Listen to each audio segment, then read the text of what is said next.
Hi, welcome to video 4.2. We're on page 3 of your green notes packet.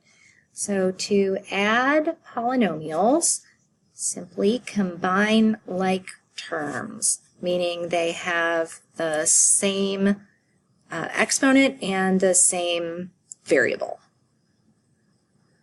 And then if you want to subtract polynomials, distribute the negative,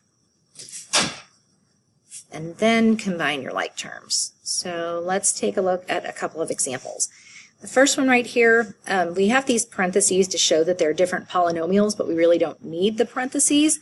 So we can just take the like terms and combine them together. Make sure that when you're looking at the terms, you keep the sign that is in front of it. For example, this plus right here means that's a positive 7n to the third. So I'm just going to put like different shapes around them to kind of help me figure out what's what. So these go together. I have 7n to the third minus 5n to the third, so that's 2n to the third.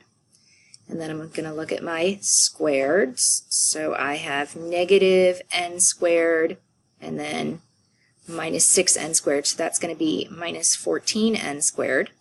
And then I have my n 4n plus n, so that's going to be plus 5n. And then that's it, all done. The next one, when I'm subtracting, I am going to distribute my negative first. So these all stay the same. M squared plus 2m to the third minus 7m to the fourth. And then negative 1 times 7 is negative 7m to the fourth. Negative 1 times negative 6 is positive 6m squared. Negative 1 times negative m is positive m. And then I'm going to put my like terms together. So these guys go together. Negative 7m to the fourth minus 7m to the fourth is negative 14m to the fourth. Oops, this one I wrote wrong. That should have been to the third. This one we have m squared plus 6m squared, and that's going to be plus 7m squared. Oh, I forgot this guy. So that's going to be plus 2m to the third and then plus m. If it does say write my polynomial in standard form, so I would switch these, the third and the second, to make it standard form. But ideally, I would not forget the cubed term and I would write it that way the first time. So that's my final on that one. And then the next one, I just do the same way. So 4x to the third plus 6x minus 4, and then plus 2x to the third minus x squared plus 2. So here's my to the thirds, and that's going to be 6x to the third. And that's going to be minus 4x squared plus 6x, and then I've got my minus 4 plus 2, so that's going to be minus 2 altogether. Okay, you try the ones over here, and I'll give you the answers in just a little bit.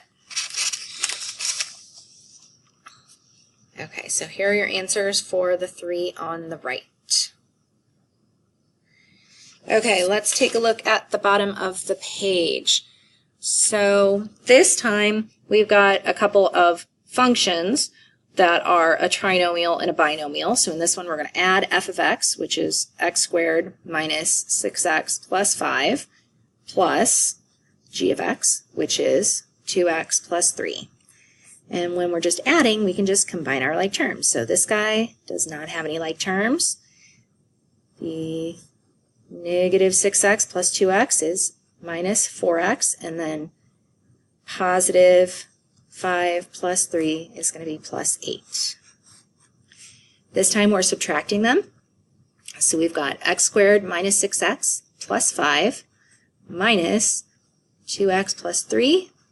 So I'm going to distribute my negative 1. X squared minus 6x plus 5 minus 2x minus 3. And so then I have x squared minus 8x, and then I've got my positive 5 minus 3 like that. All right, you try the last one. Pause the video while you do that, and then I'll give you the answer. Okay, here's our answer for the last one. And the problem at the bottom of the page is cut off, so we're not going to do that one. We're just going to do the next two together, and then you can do the last two on your own.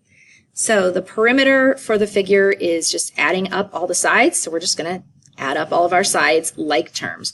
So this is our only squared term, so that stays by itself. And then our x terms are going to be negative x plus x. Those cancel each other out, and then I have 3x, so that's going to be positive 3x. And then I've got negative 1 plus 1, cancel each other out, and plus 8. So that's my expression for the perimeter. And then this one, I could do the same thing if I want to. I can go through all of them, or I can say there are 5 sides, and each side is 3x minus 1, and then distribute. So 5 times 3x is 15x minus 5. And then it says if the perimeter is 25, solve for x. So I'm going to say that equals 25. Add 5 to both sides. So I've got 15x equals 30, and then divide by 15, and x equals 2. Okay, you try the next two, pause it while you do, and then you can come back for the answers.